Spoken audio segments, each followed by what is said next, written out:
Watch the Konami E3 2010, Where Are They Now? Sounds kind of boring, but alright. This is 40 minutes? I'm going to assume most of them are still working at Konami or like doing some other shit. How is... You know what, I'll give it one chance with the first person. Konami. The benefit of hip-hop is that we have President Obama. E3. Alright, so I'll take it in the back. 2010. It was a great conference. It is incorrect. Sorry. One of the worst press conferences in history. As you said, Panda Assassin and When the D-Baker. press walked in, now digging a little deeper and actually watching the whole thing proved that a little wrong, but it sort of adds this kind of surreal layer on top of this already pretty wacky story. What phone is he recording on to get this FPS? Show you the results of my research. Like any modern phone is fine. What are these games? That's how I recorded all of my videos for the first Before we get started, let me set the stage for what was happening in gaming in 2010. When I started showing my face. A new, awkward, barely functional era with Kinect. Fire! Lava! Tomb? Fire! No! God! No! Get the Kinect was pretty good. One with the fire! The magma! I never got a chance to try it though. God, try this. As far as for some of you that can't attend the entire performance or the presentation, I just ask for you to exit at the back of the room. This is David Daniels, Director of Marketing at Konami. He still works there, in the same position. God bless. This is Shinji Hirano. This is Russell Simmons. This is Shinji Hirano. He bounced around president and corporate officer positions at a few different divisions of Konami and now serves as president of Kojima Productions. Oh, nice. How about that? Hey, shut the fuck up. I'm trying to watch Konami. Woo!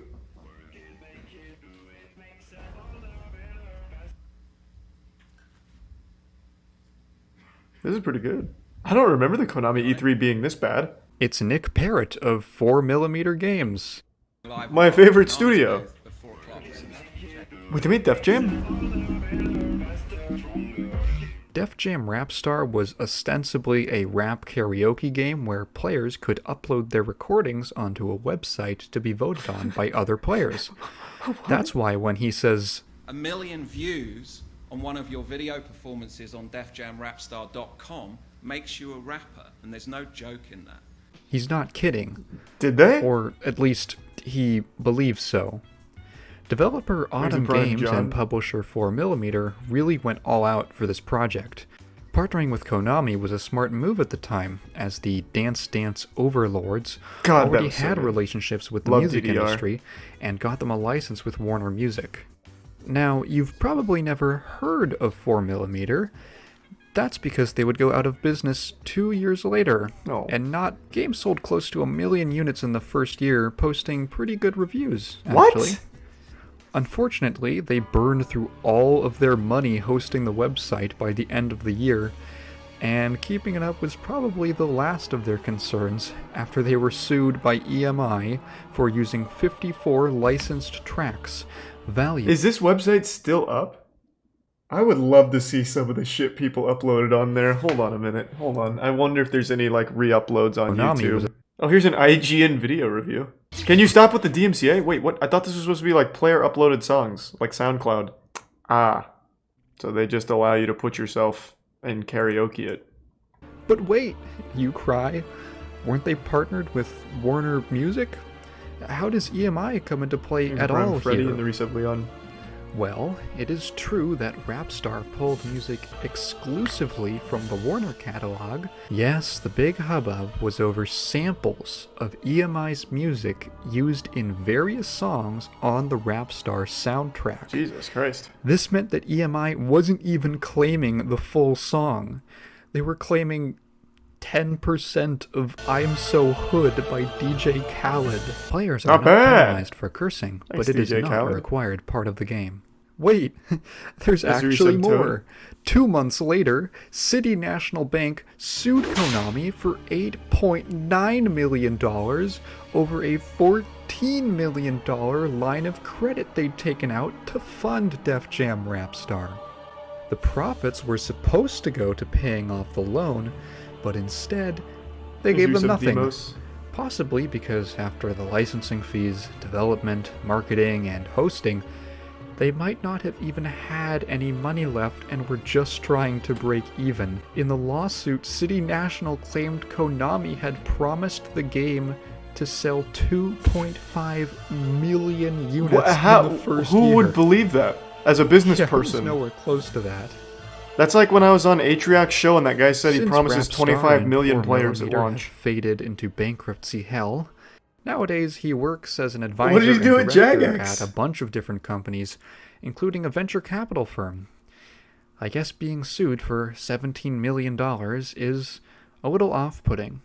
Man, this man want to be a rap star. Who want to be a rap star? This motherfucker here want to be a rap star. You want to be a Def Jam rap star? He got what it takes to be a heavyweight amongst us? I'm a Def Jam rap star. Look at me, boy.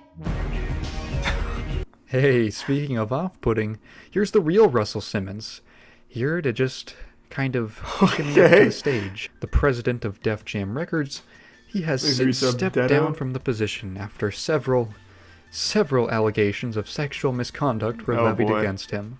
Also, apparently, when Terry Crews got sexually assaulted, Simmons tried to convince him to cover it up. Oh god. He is currently hiding from the world in Bali, seeing more money and attractive women than I ever will. The world is a cool place. Good plan from that guy though, like, alright. So I groped a few women, alright? I thought I was working at Blizzard. I'm out. I'll go to Bali and just so chill. Interesting. John Williamson was a producer at Zombie Studios, who actually put out a Zork game, as well as all of the Spec Ops titles that most people don't realize the line is a sequel to. They only lasted 4 years after the release of Saw 2, most notably releasing Blacklight Retribution. That game was kind of Saw fun. 2 reviewed poorly compared to its predecessor. Blacklight Retribution was fun. As for John Williamson, he would go on to teach courses in game design and currently produces VR and AR projects for branches of the US military and NASA. Oh wow.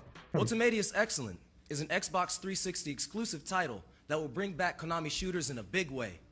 Ah, Automatius Excellent, the first localized release of this Gradius spin-off series, and the obligatory weird anime pervert game. Let's start with this guy, Niais Taylor, one of the better speakers of the event, who is relegated to... Save the universe with 9 lovely characters in Automatius Excellent.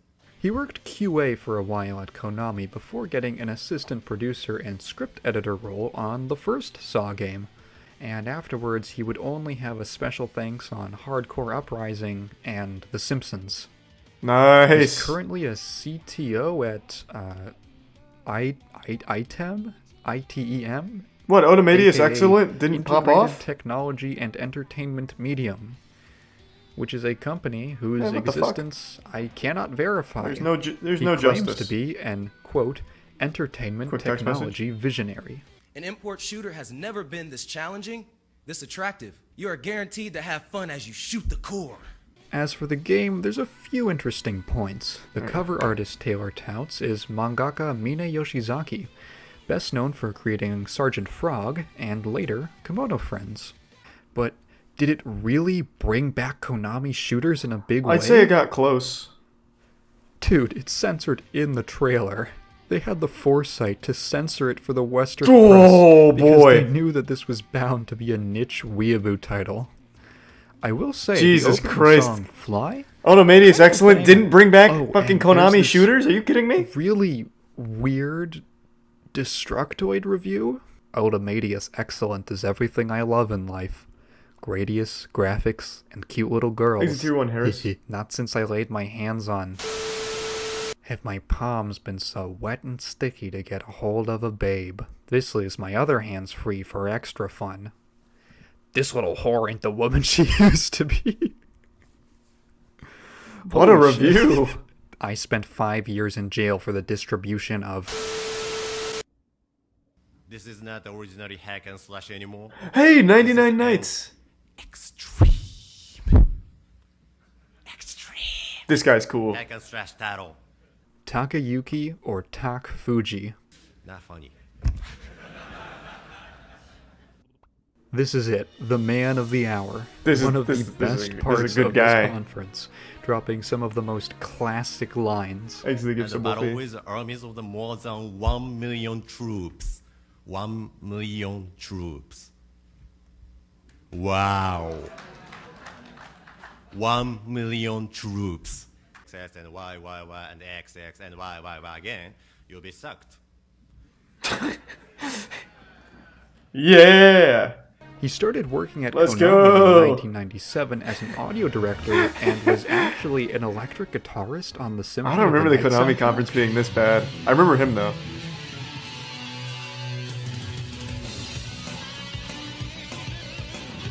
Apparently, also was a part of the chorus in some tracks from Suikoden, and helped localize the PS3 release of No More Heroes. 99 Nights 2 was his first production credit, taking over for Tetsuya Mizuguchi from the first game. I don't know Harry Potter. The game reviewed poorly, with critics ironically singling out the ability to hit XXX and a YYY and a XX and a YY without being sucked. He continued to produce for Konami until leaving in 2014 for DMM.com, doing something related to VR and esports, Hey! I guess. In 2018, he would make Gal Metal under DMM, and most recently, produce a little mobile game called Rock Bottom. His Twitter picture is from this conference. How can you not love this guy? I think he's great.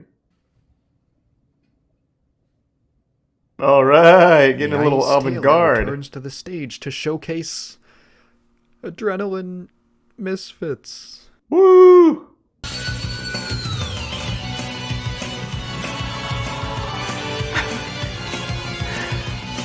So fucking hardcore!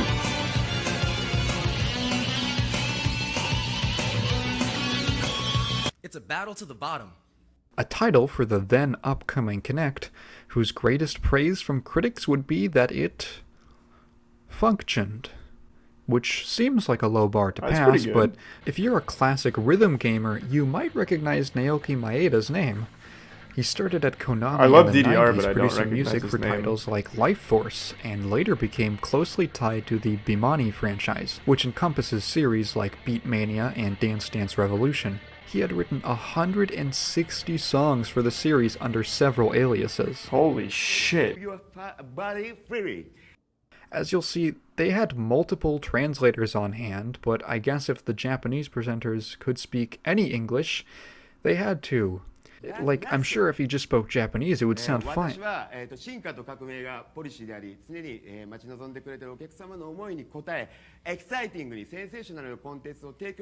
Wait, yeah, he just sounds like a normal guy.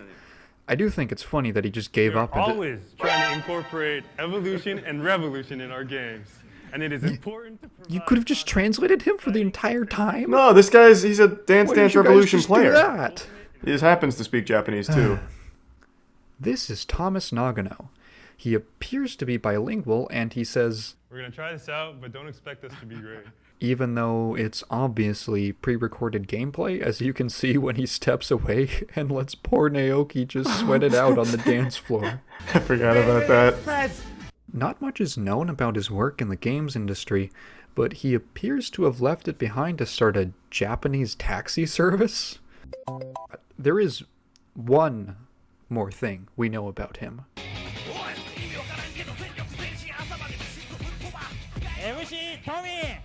MC Tommy! Like life is a lose-lose. Our kids are growing up lost and confused. We gotta give them a world that's worth living through. It's a mystery to me. Why we gotta allow history. God damn! He's getting stinky. Good work, Tommy. So wait, you're telling me that it's gonna be Dance Dance Evolution? MC Tommy! Classic THX. For everyone who just can't get enough of the most celebrated show on television, join America's favorite underdogs in Karaoke Revolution, Glee. This is the part where I can't use any audio or I get destroyed by copyright. True. Christine Catley was a brand manager at Konami until 2014 when she left for Disney Interactive Studios. Hey, nice. Being a high school group, they do still exist and are apparently pretty prolific as far as high school choirs go. Well, they're not still in high school. This was 10 years ago. The only interesting thing I can find about the karaoke revolution Surely they've graduated by now. is that one of the first reviews you can find of it is from NPR, of all places. That's right. Beyblade is back and hotter than ever. Following the release of the cartoon series this summer on the Cartoon Network. It's hard to get excited for a game when even the marketing guy doesn't seem to care. He's having fun? What the fuck are you talking about? This is Mike Pepe. From Hudson Entertainment. I thought there's two He started there in E's. 2008 and would stick with them until they shuttered Still a their cool doors name. in 2012, finding a new job at EA. Ugh. Additional development support credits on Dead Island. Metro Last Light and 2033. As for the games, well, it's a licensed Beyblade game with mediocre reviews, Deca Sports 3, another meh title, and Deca Sports Freedom, the Kinect release. That looks good. It basically has the same sentiment as 3, but it's on Kinect, so the controls are bad. My eyebrows are sweating. I f***ing hate when my eyebrows sweat. Bromlet. Alright, here comes the big, juicy games. Get me with the A new juice. Silent Hill project presented by Devin Shatsky and Brian Gomez. Shatsky produced a lot of Shatmaster? ports and licensed games for Konami before landing a producer role on Silent Hill. Oh, wait, I wanted to check. He did Ben 10 Alien Force? Bro, the Shatmaster don't sleep. This is an impressive resume. He did the Area 51 game on the Xbox? That game slapped. That game was good. I used to love that game. I don't know what the Ant Bully is, but I'm sure it's good. Downpour, as well as writing for the latter. He left the company in Resub Flux, 2014 the Prime to join Imagine, Digital Resub Funk Moisty Boys. Machine as a consultant on VR games? Mobile games? And it's hard to say exactly what they put out before he left in 2016 to join Age of Learning Inc., also known as ABC Mouse, where he remains as of today. Gomez continues to work in the industry to this day, securing directorial roles exclusively on licensed mobile games. Wow, very impressive stuff there. How Never everybody? Dead! And Tommy's back. for me MC to Tommy in a be trench here, coat now. See you all, and present our title for you. I am Shinta Nojiri from Konami Japan, and... First, we'll save any explanations for later, right, Shinta? Yes. Get fucked, idiot! MC Tommy taking charge, baby. He said, Oh, hey, give me the mic. Another guy Thomas Nagano should have translated for. Shinta Nojiri, more well known by hardcore Metal Gear fans as the director of Metal Gear Acid 1, 2, and Ghost Babel, all spin-offs that offered their own unique takes on the series compared to the Literally main never line heard of of 'em. games. Here he announces Never Dead, his very Such a own goofy original game. IP, after making the decision to leave Kojima's team.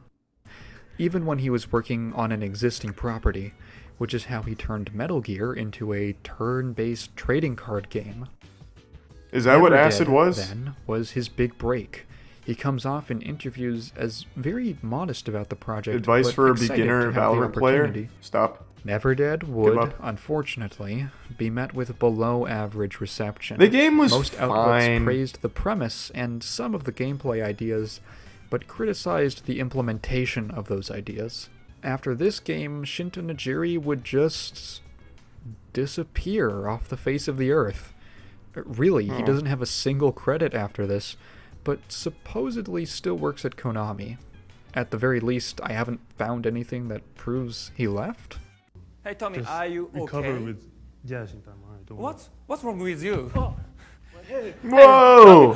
What are you doing? Oh, It's God! confidential. You killed We him! have a real model for this title. Put it back. Put it back. Put it back. Put it back. Oh, God! You almost killed MC Tommy! Hey Tommy, you have some announcement for this title. Yeah, got my head back in place. Tommy. Yeah! Let's go, Tommy. Thanks to resub Furtive Pygmy. And $1 Ryan. It is incorrect. Sorry. Speaking of Metal Gear, next up to the stage is Metal Gear Rising, presented by then-producers great game. Shigeru Matsuyama and That got Takeshi announced Kimura, at this disaster? aided by a translator. I say then-producers because the game being shown off here never came out. But didn't Metal Gear Rising come out in, like, 2013? Yeah, but that is a completely different project from this one. Is it? See, like with the Acid series, Kojima passed the torch to a different team while he Platinum occupied Games. himself with other entries after 2008. His soul Maneshi was attached Kimura to that. continued to work on the Metal Gear series as an environment artist, all the way up to Survive. Maybe Kojima can good poach game. him for his new What studio. what a classic. Metal Gear Survive, huh? Hello everyone, it's been a while. My name is Iga. Koji Igarashi, the shepherd of the Castlevania series ever since 97's Symphony of the Night. Not Harmony of Dissonance, those are two different games. Harmony of Despair stepped away from the Metroid part of the Metroidvania and was more focused around collecting loot with multiple playable characters across Was this a game any small good? I don't number know of this one. intricate levels, and for what I believe is the first time, co-op.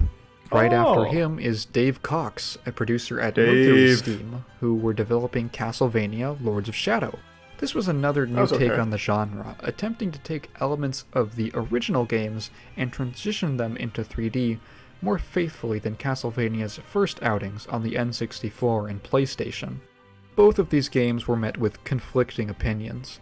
Some found a lot to like in Harmony of Despair's co-op and treasure hunting. Others found it shallow and lacking in content compared to previous entries. Lords of Shadow drew a lot of ire from the inspiration it took from its contemporaries in the 3D action space. I thought it was fine. Namely God of War, but some God of War is critics great. enjoyed it for the same reasons. The opinion among fans seems equally hit or miss. Koji Igarashi, for his part, Is the would leave resub Konami Malby? in 2014, citing a desire for more creative control. He then formed his own developer, Artplay, and launched a successful Kickstarter for Bloodstained Ritual of the Night. Oh, a shit! Game aimed at rekindling the magic of the Metroidvania subgenre I know that. he'd helped create. Both games were met with critical acclaim, and he looks to be continuing his career unshackled with a follow-up to Curse of the Moon. Good for him. Yeah, I know both of those Dave games. Cox I didn't has play either one, a though. bunch of interesting credits to his Sorry, name. Koji. A writer and producer of Lords of Shadow as well as its sequel, Mirror of Fate. He has a litany of roles in business and production on other games.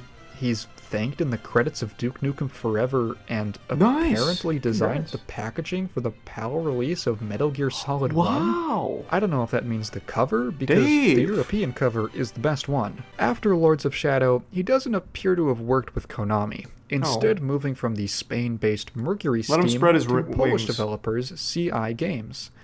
He continues to work in the industry, with his most recent credit being a producer on 2020's Roki, an adventure that game one. that's been praised to high heaven by everyone who's played it. Hey. Save it for the ring. It's tomorrow. This is a great conference. 1:45 p.m. Oh God, Jesus Christ! This man, about to take it in the back, is Federico Bayer, a director at Slang. Slang was a developer-publisher aimed at appealing to a Hispanic market. This meant licensed games based on popular Mexican properties like Atrévete a Soñar, Classic. El Chavo, Oh, and most relevant Chavo, to one us, of my favorites. the AAA wrestling promotion. Don't know that one. This is all of the info I could find on them, including Mr. Bayer himself. Slang doesn't even have a Wikipedia page. Oh, What's embarrassing. much more interesting are these three burly fellows. Yeah, how are they doing? Handling this little caramel twink. Are they in the WWE now? Why did I write that?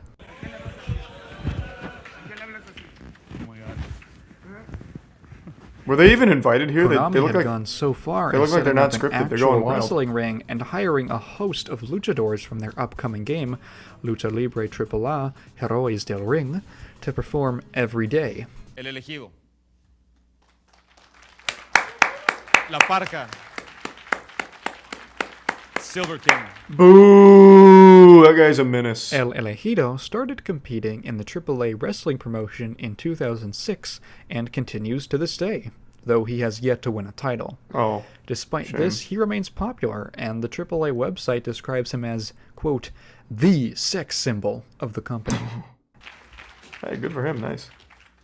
Yeah, fuck Silver King up.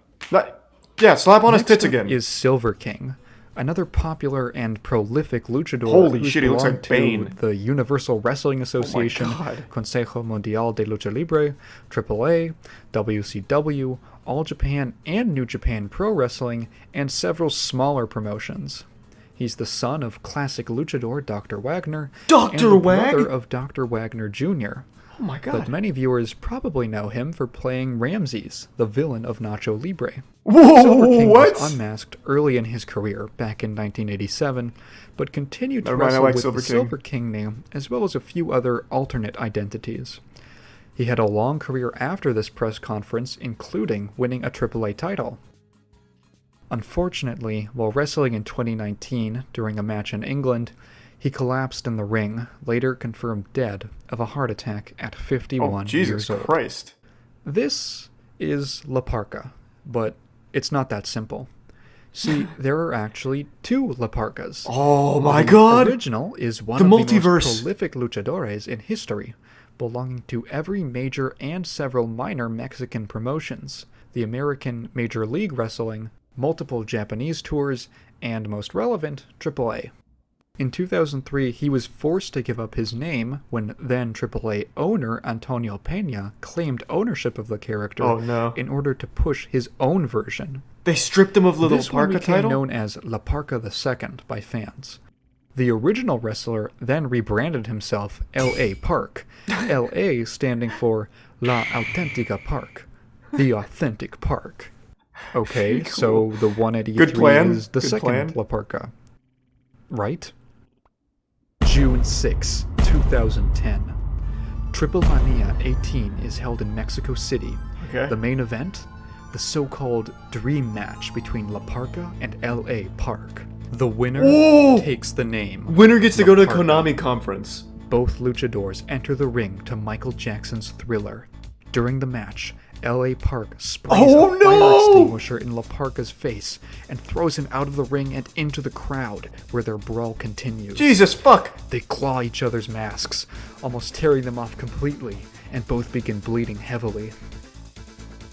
La Parka throws L.A. Park off the top of the ring and through a table before the referee is blown out of the ring, allowing L.A. Park to use an illegal, forbidden technique. The tombstone! The tombstone pile driver. No! Joaquin Roldan, AAA promoter, jumps into the ring He to fucking prompt killed LA him! Park. As Park threatens Roldan with the chair, his son, Dorian Roldan, Jesus Christ! joins him. L.A. Park It's like the pushes Avengers. Dorian to the ground and follows through with his threat. Oh, God! Dorian retaliates Joaquin! and takes revenge for his father, hitting L.A. Park with the chair. Seconds later, fellow wrestlers Halloween and Damian's 666 arrive. Oh, and escort oh my Dorian God, away there's- everyone's for coming. dragging The weakened L.A. Park on top of La Parka II's collapsed body, where the referee can finally claim a pin. He didn't earn it! He didn't earn it! A forbidden After some jutsu! back and forth A over riot! the legitimacy of the win, L.A. Park is declared victor and reclaims the title La Parka. No! June 10th, 2010. AAA announces that they will honor the Mexico City Boxing and Wrestling Commission's decision to throw out the win. The results of the match are nullified. Yeah! And both wrestlers keep their names. June 16, 2010. God, this timeline is nuts. 6 days later. Konami E3. My point is, this is the second La Parka. Oh, okay. That guy sucks. Most of the rest of his career involves wrestling Yeah, he lost. storylines, but suffice to say that he continued to perform for AAA until October 21st, 2019. After jumping from the ring, he missed his opponent and hit the concrete floor head first. With major surgeries, he would survive. Oh my but God! Only months later, in January 2020, La Parka would pass from the lasting effects Jesus of his injuries. Christ!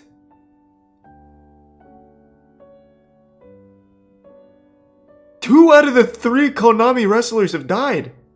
The first time that I was exposed to this conference was in Krobcat's Director's Cut video, and I assume the same is true for most others. At that time, these were just funny, random people who were in and out of my life, only really there to laugh at for being part of this unbearably awkward show.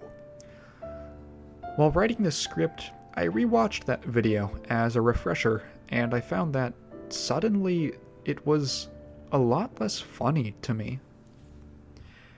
Out of the 17 games presented here, there are 2 half-decent ones, 3 divisive ones, 11 of them are total duds, and 1 doesn't even exist. This conference is beyond underwhelming, and for a lot of people, the first signs of Konami's steady descent into their current hellish state. It's not an exaggeration to say that the people were more interesting than the games. Researching their careers gave me a knowledge and investment in them that's probably more than anyone outside of a hiring manager. Even though knowing their stories has lessened that hilarity that I once found in this presentation, it's a reminder about who's behind all of the special moments we see. The people. Where they came from and where they went is what, for me, solidifies this as the worst and greatest E3 press conference of all time. You were right, that video was very interesting. I did not expect that. Honestly, very interesting. Damn. I got really invested in the lore there, especially when it came to La Parka. Fuck, what a tragic conclusion there. Fuck, man. Mom goes viral with ugly baby? I don't know about that one, man. Shit.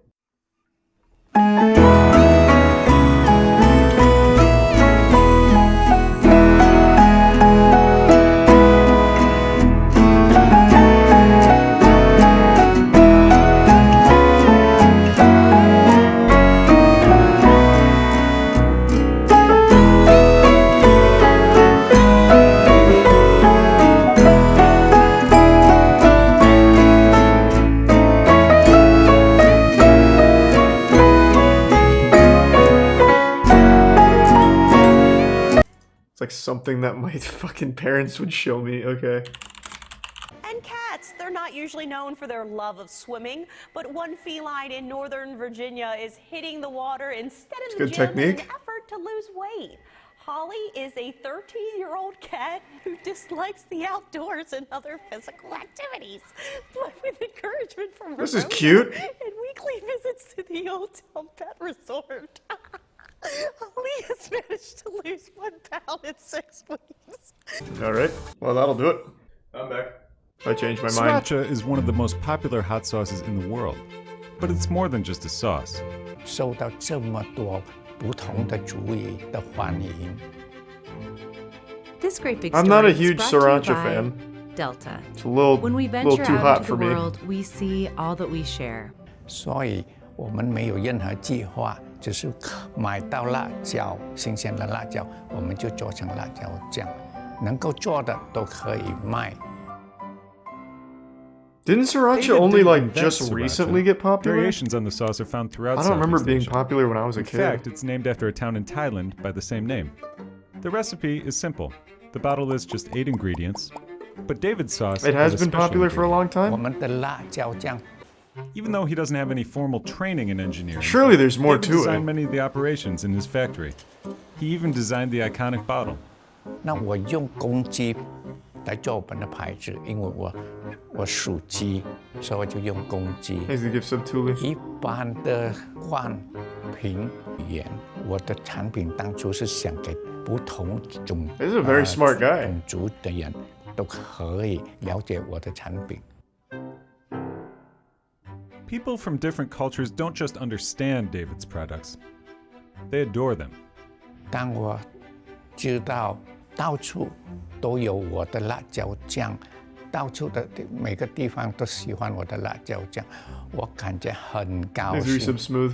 我的产品受到大家的认同。 Yeah, the profits probably help a little bit though, right? 赚了很多钱的高兴，是我的产品。 Hey, good for him. Yeah, that's wholesome. That's cute. I have to assume there's more to it than just fucking crushed peppers. I've eaten so many fucking fresh peppers. They don't taste shit like sriracha. It just tastes like fucking pain. Is it the Harry Potter cults? Or is it the Snape is my husband? So I understand the gist of it is there's a group of people that believe Severus Snape is their legitimate husband, but on like a different wavelength. Like they're in a different dimension. I'm guessing this is the one we want. Harry Potter is one of the most popular franchises of all time and has spawned numerous spin-offs, merchandise, and fan fictions. The fandom is absolutely enormous, and with so many people being invested in it, there were bound to be some fans who took their love for the series, and for a certain character, to the extreme. In this video, we'll explore Snapeism, the religion based on the Harry Potter character Severus Snape, as well as the women who called themselves the SnapeWifes. It sounds like a cool I know cult. that most people already know the major plot points of the series, but I'd like to begin by briefly discussing the character of Severus Snape in the context of the fandom. Snape is one of the most contentious characters in the series, and this controversy was at its peak in the early 2000s, when there were gaps in time between the publication of each book and many fans were awaiting the next. In this period, speculation about all of the characters was rampant.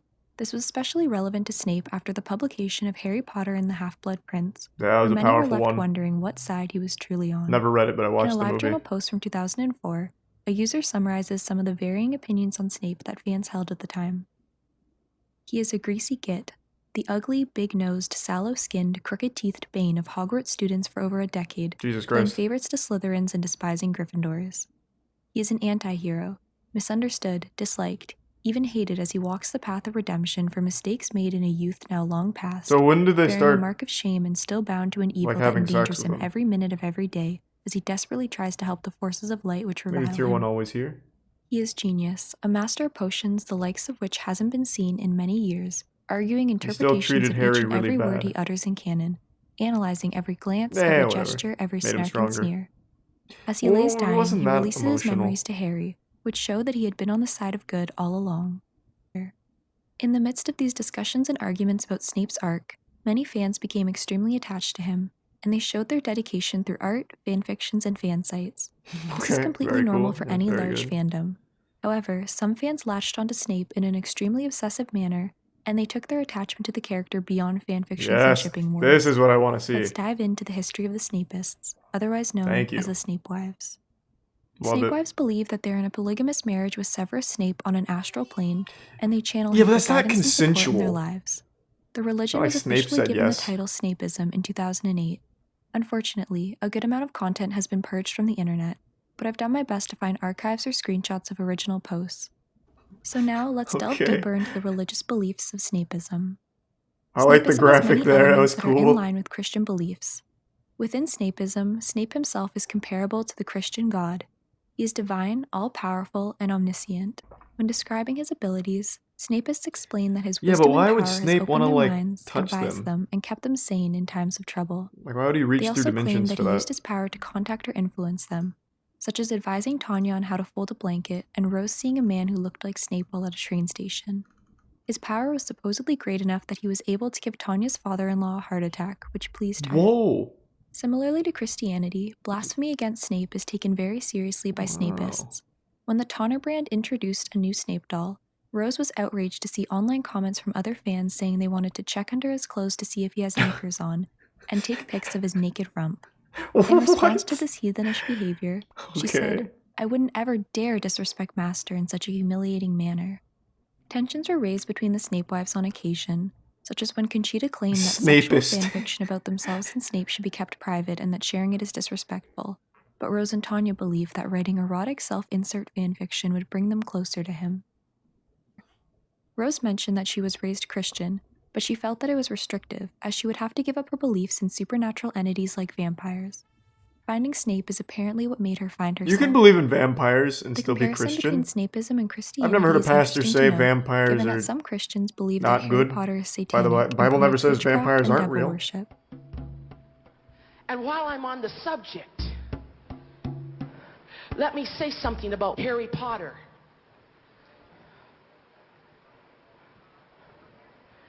Warlocks are enemies of God. True. And I don't care what kind of hero they are. They're an enemy of God. And had it been in the Old Testament, Harry Potter would have been put to death. God damn right. Excuse In line me. with the conception of Snape as an omniscient You're god, right. the Snapists believed that the Harry Potter books were written by J.K. Rowling in a similar manner to that of the Christian Bible, rather than using her imagination to create his character. Because Yeah, that's she's probably only what happened. human, the common belief between SnapeWifes was that Rowling made mistakes regarding her Thanks for some portrayal of soup him and his cock character and arc. D-man. As such, she's viewed as a Thanks for flawed the 5 scribe by Qs. most of the Snapists. They acknowledge the core plot points of the series, such as Snape being instrumental in Voldemort's downfall, as being true. However, they felt as if much of her commentary throughout the series is biased and they question how well she actually knew Snape. For example, Rose claimed that Snape enjoyed That sounds like gardening and every flowers, fandom but ever. Rowling failed to acknowledge that in the No, narrative. I understand it better than the writers. In short, the SnapeWifes believe that the portrayal of Snape as written by J.K. Rowling is fictional, and that he's separate from their master, who's a real divine entity on another astral plane. Snapeism is also characterized by intense emotional feelings towards Snape. When describing her passion towards him, Conchita wrote that she loves him more than anyone else and would die for him without hesitation, because her life without Snape is cruel and pointless. I wonder if similar she sentiment still was feels expressed that way. by Tanya, who agreed that life without Snape is nothing. She explained this by saying, "I've never experienced anything this intense before now. There are times when I feel that my soul is being torn asunder with this fierce desire.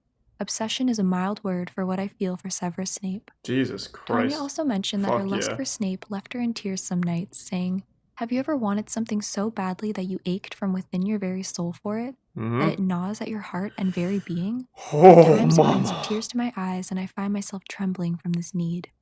This emotional connection to Snape became so intense that he became Need not for the only their Snape god, but their seed. husband. The marriage was polygamous, as several Snapewives were married to Snape at once. At first, the marriage between the Snapewives and Snape was conceptualized as involving Lily. However, their opinions on her soon changed as they began thinking that Snape did not forgive Lily for choosing James over him, and that Lily Good, would ain't it? never be good enough for him. Snape They claim did get that Snape cucked. agreed with this and told them that they are all he needs and not to dwell on the past. The initial relationship involving Lily can be seen in Rose's wedding vows, which say, "Our beloved Severus, we, Lily Evans and Rose, pledge these sacred vows." In Conchita's vows to Snape, she promises that she will not love another man. She refused any potential boyfriends or spouses, Okay. saying, "I'm Severus's woman, so I will not be with other men. I'm sure there were Being with hundreds of Severus men is trying satisfying to enough. fuck Why would I ever need Snape's another wife. man?" It was a- Monogamy to Snape wasn't necessary, however, as both Rose and Tanya had husbands. They claimed that Snape supported his wives' marriages to another man. Oh, wait, they but both that has he was husbands? territorial and as such limited them to only being physically intimate with one other partner. God, he's even getting cucked in this dimension. To the Snape wives, as they claimed that Snape could use their husbands' bodies as a vessel to have sex with them. Oh. Describing this, Nice. Rose said, "Master would take over for my hubby and have fun. Basically, my hubby would do things in ways that only Master can and could." She also wrote fanfiction about her fantasies where she would spontaneously burst into flames as she danced with Snape. Unfortunately, not all of the Snape wives experienced the same sexual satisfaction. Yeah, Tanya's nothing husband George sexually personally satisfying offended like Snape by bursting saying into that he could notice flames. it. "I know there are also other wives of Snape. I'm not saying I'm the only one, but that is Thanks for okay." good sub bear. However, after fighting with other Snape wives, she wrote a long list of things she believes Snape would not do, which includes engage in polygamy, allow his woman to have another man, That's what marry I'm more saying. than one woman. Rose was becoming increasingly interested in the actor Mark Harmon, who played Agent Gibbs in NCIS. She enjoyed Oh, photoshopping no. him and Snape into scenes together. Oh, Tanya no. believed that this was wrong, as she was not being faithful to Snape. This was the cause of a big fight between the two, which we'll come back to later. Yeah, In of- addition to I an mean, emotional connection, Snape cannot Snapists stop also getting claim that they have cucked. a spiritual connection with Snape and can channel Thank you him for the with resub, varying doll, degrees and of the 20 gift success. subs. Dang. Out of the millions of informative videos, you watch this IQ lowering dog water. You're so fucking cringe. Bro, you're spending your time on Twitch. You're also lowering your IQ. Jesus Christ. Just because you visit a couple political subreddits or something doesn't make you some kind of superior intellectual or something. I love learning about this shit. But yeah, man, you're right. I'm sure my intelligence is not even in the same astral plane as yours. I'm sorry to have wasted your time here, Oldsroy. I feel bad now. Your time is so goddamn valuable too. You should really just be doing something more productive, like learning about, like, I don't know, covalent bonds or whatever you're learning about right now in school.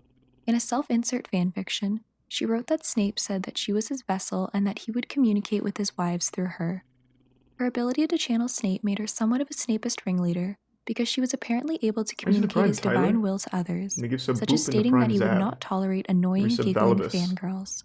She also claimed to have psychic powers, as she had visions of things that would be in the next book or movie. Obviously she was a psychic. How the fuck is she gonna have sex with Snape if she's not? And Snape sitting in his office at Hogwarts. Rose and Tanya criticized Conchita by saying that she was unable to channel Snape because her heart wasn't pure and she wasn't submissive enough to him.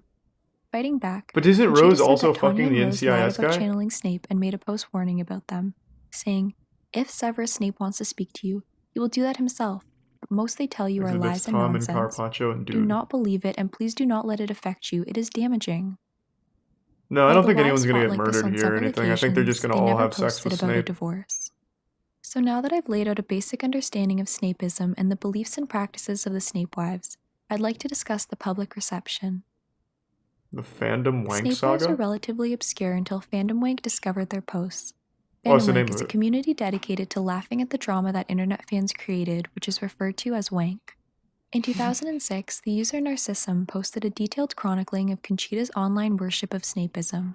It begins with her vows to Snape, a letter to him regarding how she felt her devotion was slipping, and a photo of her shrine to him, which was sadly not archived. Oh, According what the to fuck? one commenter, it was apparently disappointing because it wasn't as crazy as they'd anticipated. Discussions revolved around topics like Snape's underwear, his pitiful childhood, Alan Rickman's hotness, James Potter's cruelty, Evanescence lyrics, their self-insult Evanescence fanfics, lyrics? and most Alright. importantly, My Snape's Immortal? messages for them in their dreams. Okay. This post also includes an excerpt from a discussion between Conchita and Tanya where Tanya unsuccessfully tried to channel Snape for her. It goes on to document a fight between Tanya and Conchita that was sparked by Tanya posting an analysis of Snape's faults on her live journal page. His This faults? enraged Conchita, who wrote a long post discrediting Tanya's post as rubbish and lies. Yeah, that's a bunch of This did not garbage. deter Tanya, who responded by making another post about Snape's imperfections and weaknesses. In response, Conchita declared war on her. This fight led to Conchita writing 2 letters to Snape. The first was on September 19th, 2006, and read, "Dearest Severus, this might be my last letter to you. Not because I stopped loving you. I can't do that, ever. Not because I am too Conchita, weak don't or do because that. I found someone. You are still my light. There will never be anyone else but you. And right now I'm stronger than ever, dealing with so much shit my head explodes. This might be the last one. No! Because I have to let you go. For No! you and for me. Drop. I just have to move on. I'm Oh my sure God. you see what I mean. That Conchita! is, if you ever noticed what I go through lately. I need my strength to fight for my kids. No more asking, Oh, she had kids waiting, this and whole pleading. time? No more rituals at all. If you want me, stop me. If you don't, let me go. Or tell me you hate me. That makes it easier. Please understand, I miss you so much that it takes away all my She energy. like mails and it to the fighting North spirit. Pole like a letter for I only Santa. want to be with you while I should be looking after my kids. Set my mind free or be there for me. I dare and beg you. I am sorry, Severus. Apparently you were right all along. I am not the one, and I will never be worthy to be. Just forget about me. Oh man. Always yours. That will never change. Never. Be well, my dearest. Please forgive me my weaknesses." At the mention of her Fuck, having what the kids while still fuck? being deeply obsessed with Snape, many commenters expressed concerns and the desire to report her to Child Protective Services. Oh! Conchita followed this with another letter on September 20th. Snape, I where she lost the confirms kids. that she will move on from him for good. In this letter, she writes, "One day later, indeed, that was my last letter. Thanks, the resub. You already know Italy, why I the say 2 gift this. subs I always wish you here. well with Thank the you, man. woman/women of your choice, Severus.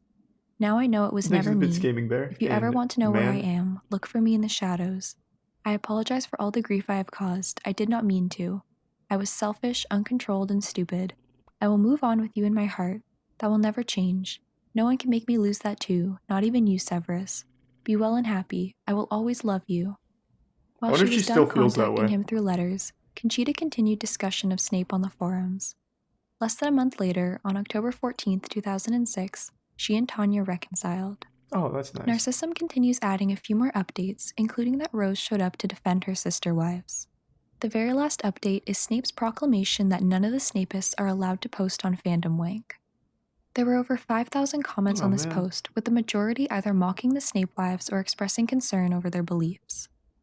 But rather than back down to the barrage of commenters, the SnapeWifes tended to defend themselves against the criticism. In response to Conchita's dismay at the negative attention they received, Tanya commented, "It isn't forbidden to dream and love. And just because those morons don't know how to, doesn't mean we don't. True. I shall carry on and to hell with them. I decided I will not make my stuff private, but I won't return to the page on risk of having myself chewed out by him. I will not let them change me. I tell you, it was hard for me not to run straight back over there and fight them. But Severus jumped my case and said the imbeciles weren't worth the effort or time. It sounds like and something as Severus always, would say. He is right. They also responded directly to their detractors. For example, in response to a negative comment, Rose replied, "The way I see things is that we tend to limit ourselves, our beliefs, our understanding, our willingness. Due to what? Society? Because people tend to be afraid of what they don't understand? Oh well, your all's loss, my gain. True. Does that make me sick? Nope. No more so than others. However, I do tend to live a real life with my hubby, my cats, my plants, my friends, my master. I stand where I stand, and ever so proudly." Amen. Tanya also apparently made several comments on the original post on Fandom Wank, presumably before Snape forbade his wives from posting. In the first, she said that she stood by everything on her website and encouraged others who did not agree with Snapeism to stay off her page, and finished off the message by assuring them that Snape is in fact real.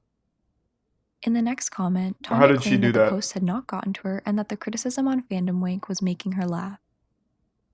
Although they had just made up, the era of peace between the SnapeWifes did not last for long. A follow-up post by Kato Potato in November of that same year documents yet another fight.